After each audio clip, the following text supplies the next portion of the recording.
Kanya-kanyang plano ang ilang kapuso stars ng kanilang summer getaway. May mga magta-travel abroad pero marami ring mas gustong ma-experience na it's more fun in the Philippines. Makichika kay Kata Tibayan.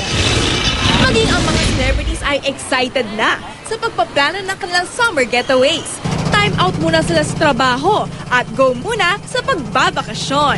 Si Mike Tan ay trip na mag-mountain trekking. Kasama ang barkada, akitin nila at magtatagal na 1 linggo sa mga bundok bandang hilaga ng Luzon.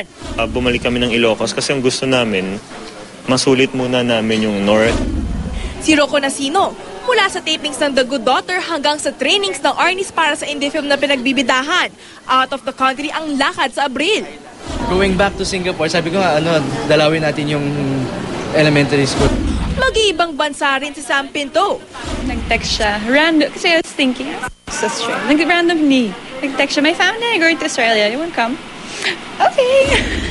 Abala ngayon si Raisa Senon sa taping ng Spooky Nights.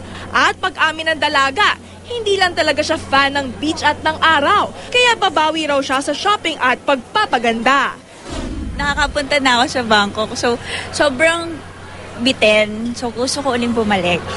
Si Gracie at Jackie Rice, bibisitahin ang magagandang tanawin ng Palawan. Lalo na ang tinaguri ang isa sa 7 wonders of nature, ang Underground River.